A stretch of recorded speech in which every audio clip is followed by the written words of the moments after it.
Hello my dear students, today with unit 12, hello, one of the last units which I don't think that we have covered fully.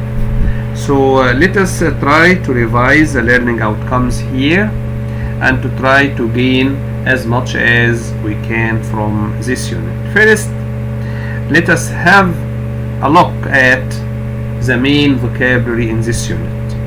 When you look at the title, of course it is related to all of you: achievements and goals. Achievements and goals.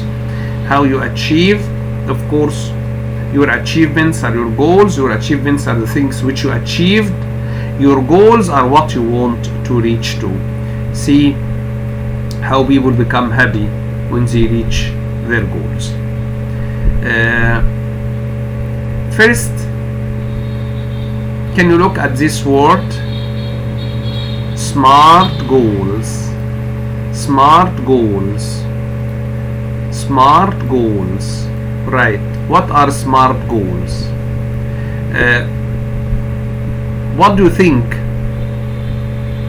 a goal must have so that we can call it smart goals? Let us read this short article quickly and try to get the information. Correct. Setting goals for success. To succeed in life, it's important to have a specific aim or goals. How often have you started something and then given up? Because give up means stop, of course, because it was easier, too difficult, or took too long to complete. It isn't very easy to give up. It is very easy to give up, when things get hard.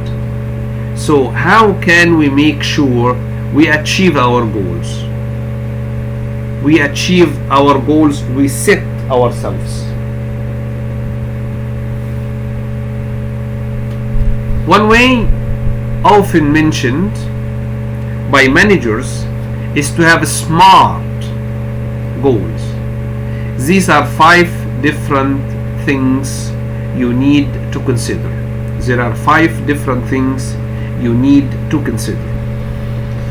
If you want to meet your goal, whenever you plan to set a goal,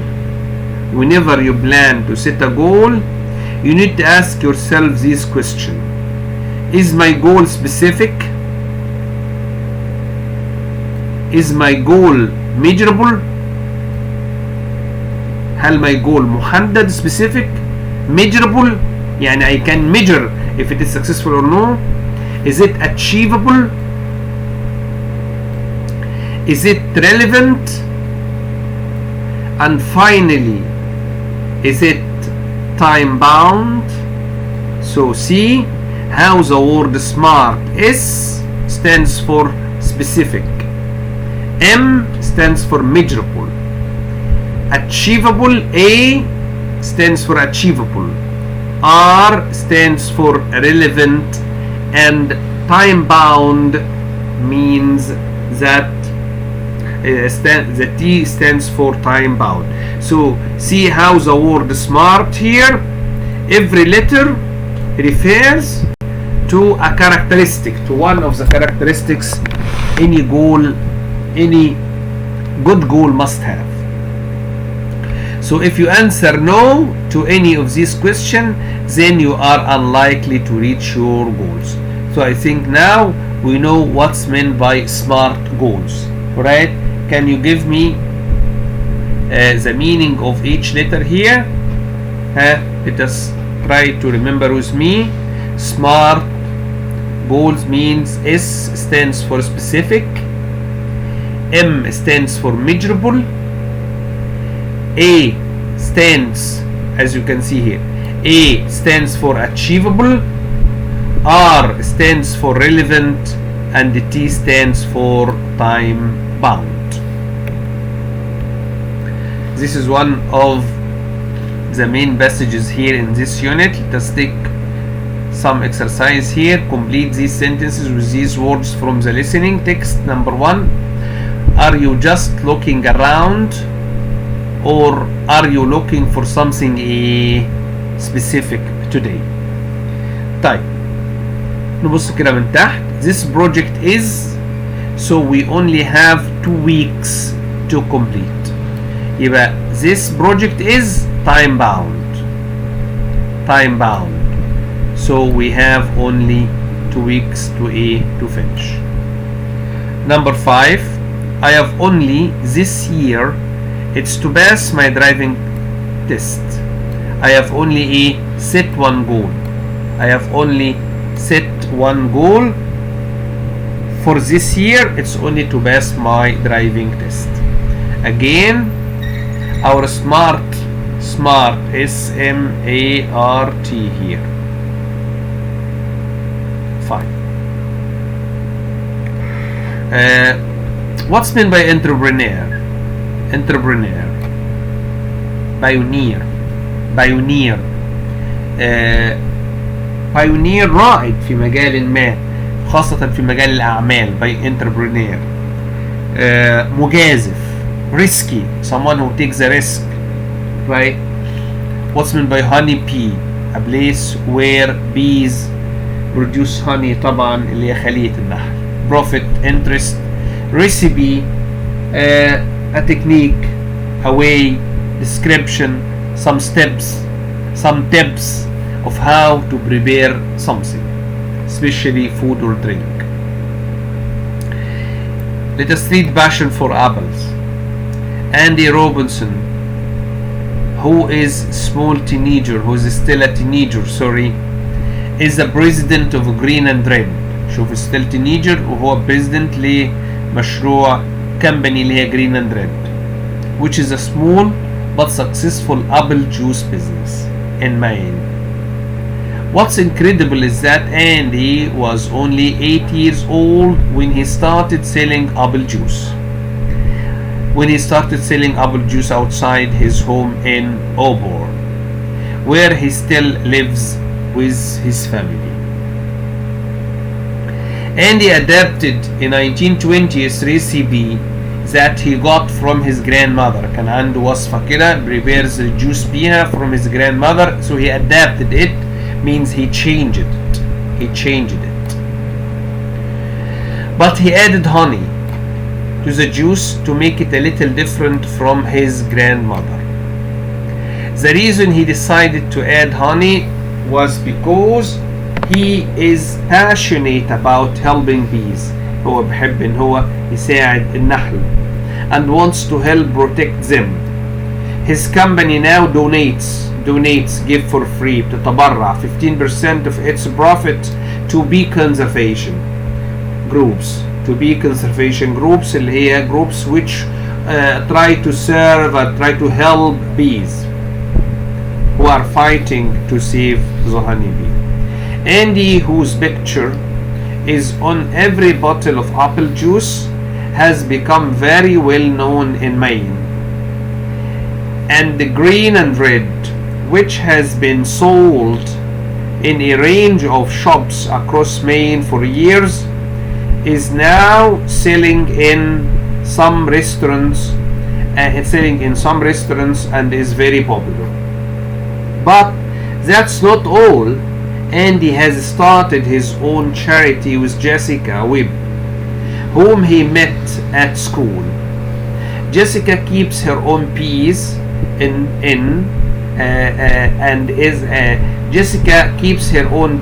and is also a young entrepreneur, اللي هي يعني رواد الأعمال. She sells her own honey locally. The 2 teenagers want to teach children about how to look after bees and about how to become an entrepreneur. ازاي تكون رائد في مجال عملك. They plan to go into school and share their experience as well as educating the children about the importance of bees and why we need to look after them. Fine. Can we have a quick look at the grammar here in this unit, please? Fine. I will send you some exercise on the vocabulary. the grammar here refers to defining relative clauses, defining and non-defining relative clauses. Alright, can we look here with me for some examples here?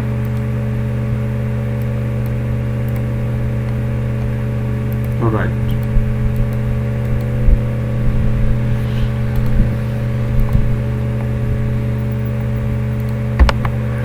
fine. When we say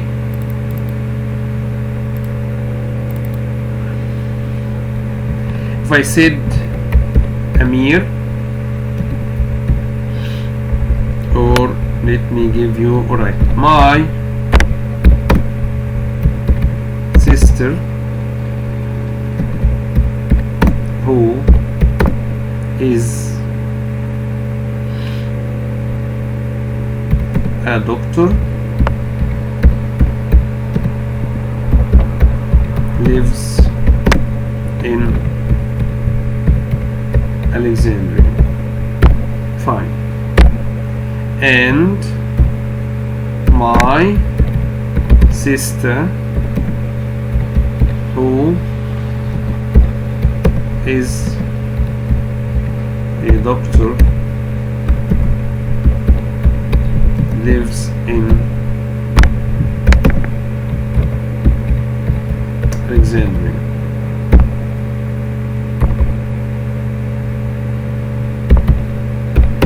Fine. What is the difference here between sentence number A and sentence number B? Right. Can you please give me the difference between the two sentences? What is the difference you can see here with the red one and the difference in the blue one? Fine. For A and B.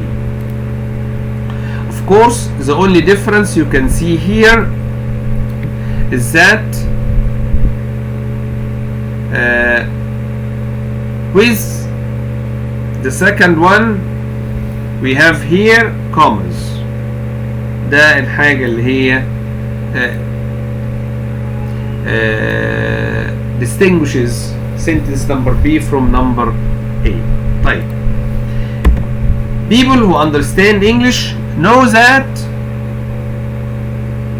one of these sentences I have only one sister, and another sentence I have more than one sister, maybe two sisters. So see, with this small little difference ممكن نوصل معنى ايه. كويس؟ طيب, what do we call this? What do you call this? This is called relative clauses. Relative clauses. يعني طبعا we know من primary stages ان احنا when we speak about relative pronouns عارفين ان who او that او whom للpeople, عارفين ان which او that for things, عارفين ان where للplace وwhose للposition الملكية وwhen للtime. clear؟ طيب, لكن احنا هنا we speak about الclose. ايه هي بقى الclose؟ الclose اللي هي sentence دي التعريفية دي. My sister who is a doctor lives in Alexandria. طيب, دي number A we call it defining relative clause. Defining relative clause يعني what's defining relative clause؟ اللي هي relative clause اللي بتديني معلومات essential يعني ايه؟ اساسية, بتديني معلومات important. clear؟ I cannot leave out, مش ممكن ابدا اسيب المعلومات دي. طيب, number 2 بقى اللي هي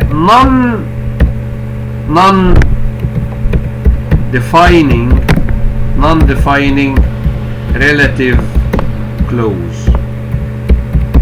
تعمل ايه non defining clause دي؟ gives extra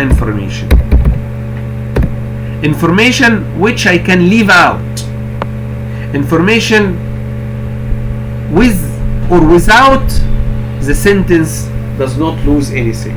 So here لو أنا اللي بكلمه I dropped who is a doctor ورحت قايل my sister lives in Alexandria without this, الليسنر عارف عيلتي او عارفني وعارف ان انا عندي two sisters، فيسألني يقول لي which one of your sisters، فانا مضطر اقول له مرة تانية my sister who is a doctor. يعني هنا الليسنر عارف ان انا عندي two sisters، فانا لو قلت من غير الحتة دي كده who is a doctor of course the listener will ask me a question who is your sister، لانه because the listener knows that I have two sisters.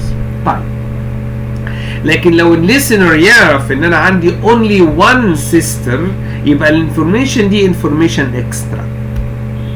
extra يعني ايه؟ when I say my sister who is a doctor هيقول لي عارف continue، ما انا عارف انك انت ما عندكش غير اخت واحده كده كده. يبقى ايه هي الريلاتيف كلوز؟ لما تبقى defining بتديني information اساسيه essential عشان نعرف مين اللي قبلها، اما لما تكون non essential بتديني معلومات extra وتاتي between commas. طيب if it's not very clear let me say my mother. Clear? My mother who is a teacher. Clear? Works in a school. يلا خليني اسالكم السؤال بقى. Do we have many mothers or only one mother؟ لا only one mother. طيب يبقى ايه what is the use of this sentence دي؟ بتعرفني مين هي المذر ولا المذر معروفة بيها او من غيرها؟ لا، كل انسان ما عندوش غير only one mother، يبقى دي معلومة extra يبقى لابد ان تأتي between commas. Another example. Egypt which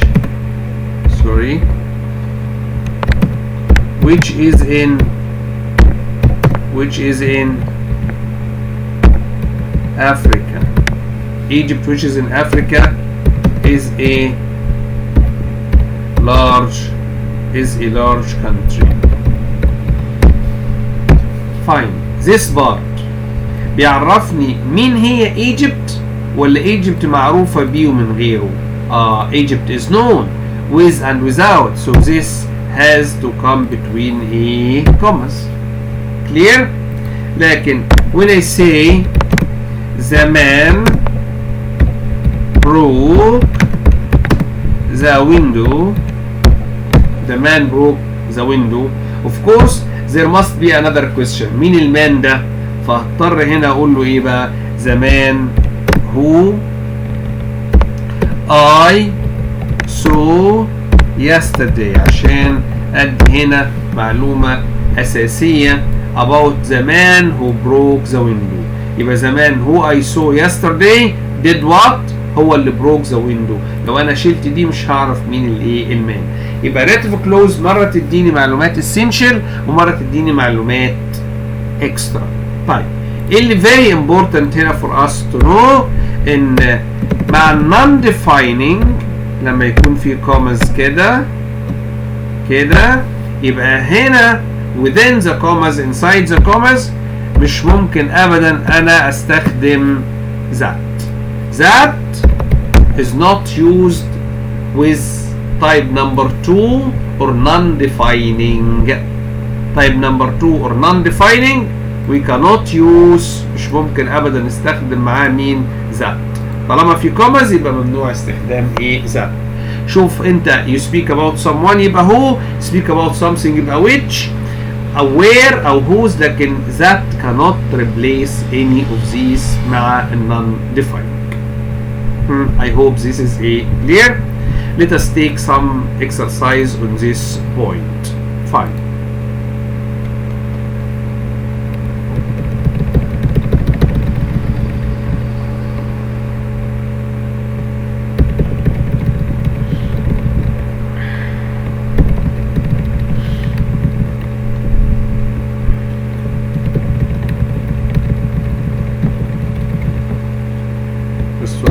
sorry.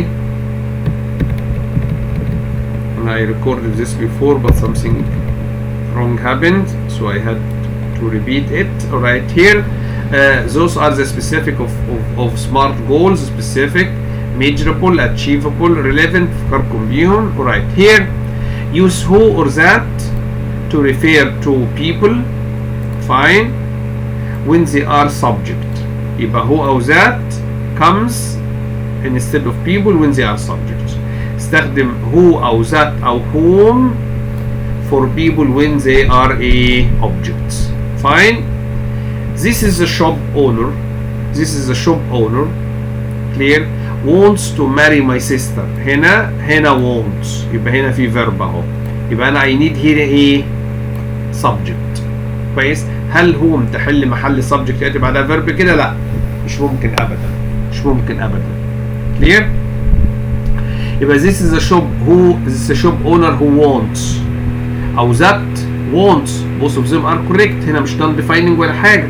خلاص. يبقى الكوريكت انسر عندي هنا اللي هي مين؟ دي اللي هي A and C. My father welcomed my friends. My father welcomed my friends. My father welcomed my friends. I invited to my birthday. My father welcomed my friends اللي هم أنهم بقى I invited to my birthday. احنا هنا قلنا when here أنا السبجكت و invited أهو الفيرب، يبقى أنا هنا بتكلم عن الحتة دي أنا محتاج object، يعني I invited me.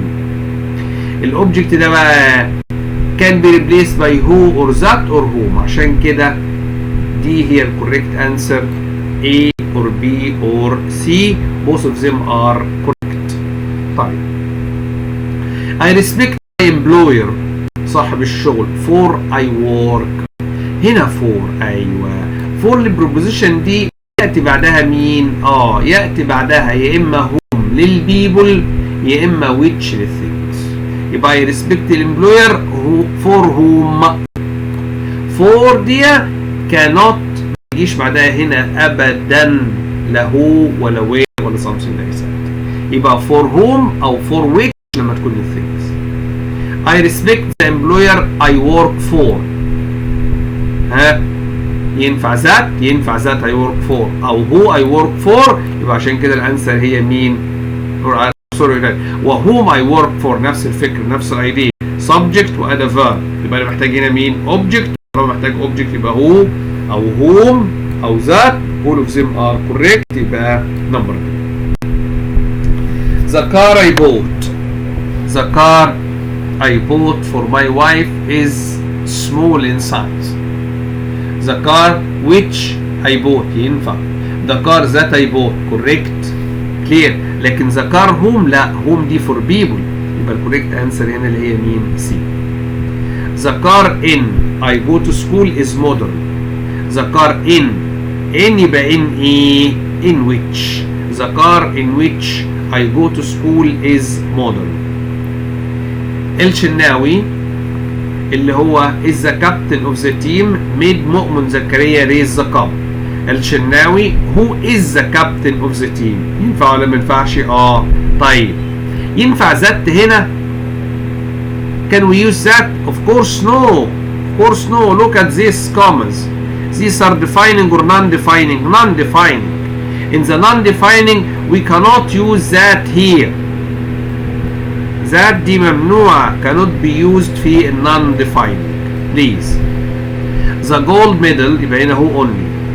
the gold medal again اهي non-defining again يبقى هنا ايه؟ that دي excluded. the gold medal دي something by which only. fine.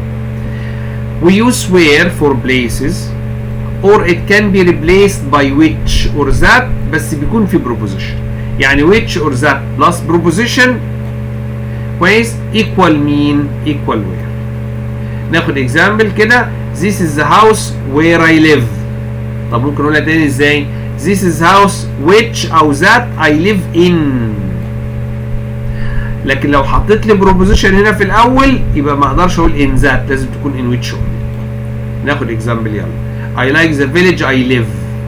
I like the village where I live.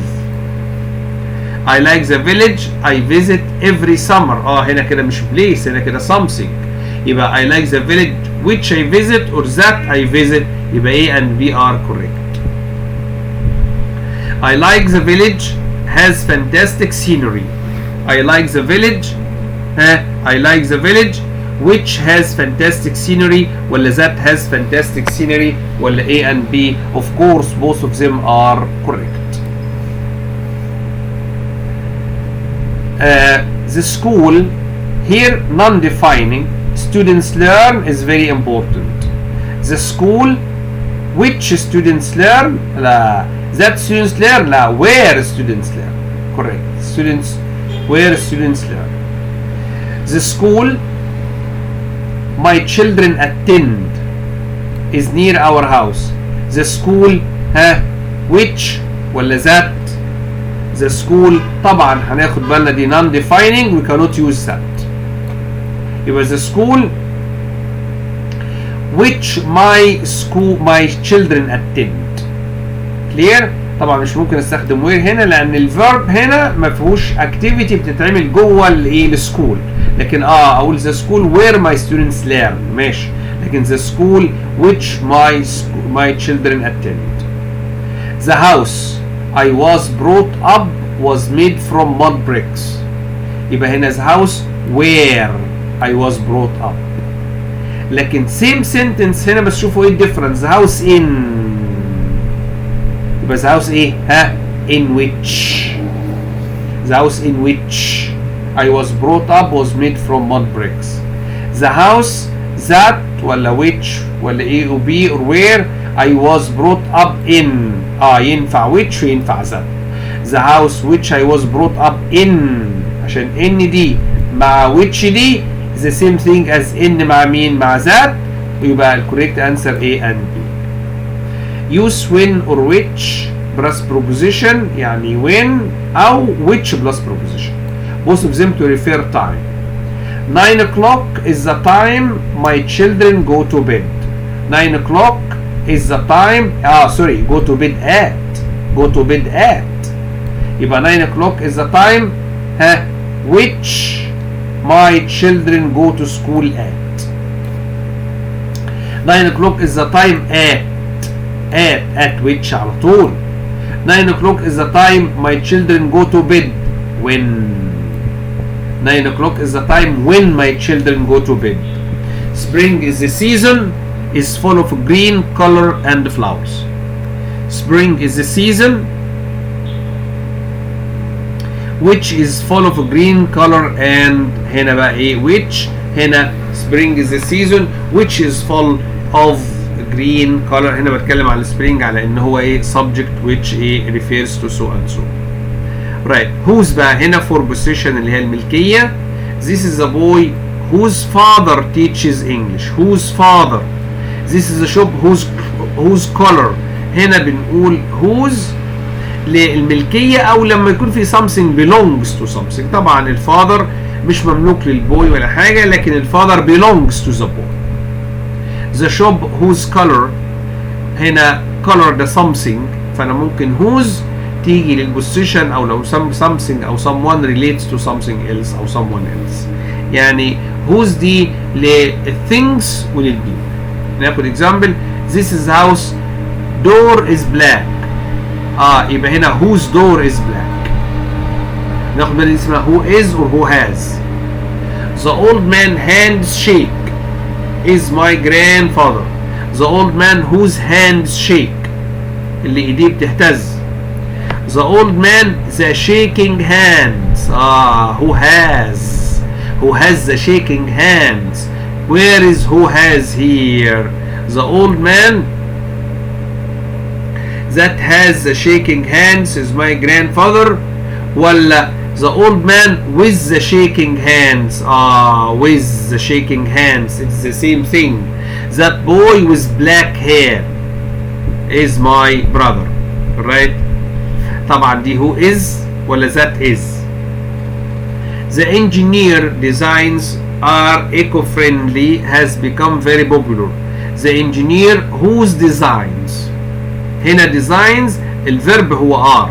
هنا designs دي noun. يبقى هنا ايه ناخد بالنا من الثينجز اللي فيها verbs و nouns the same thing زي report زي act زي designs زي help. ممكن ياتي لان whose لا تتبع بفيرب، لكن ممكن النون يكون similar to the verb، يعني whose help اللي مساعدته، whose report التقرير بتاعه. clear؟ هنا whose designs تصميمات بتاعته. The engineer designs eco-friendly factories has become very popular. The engineer whose designs اللي هي الايه designs هنا noun طبعا. whose designs sorry I'm so sorry here verbs.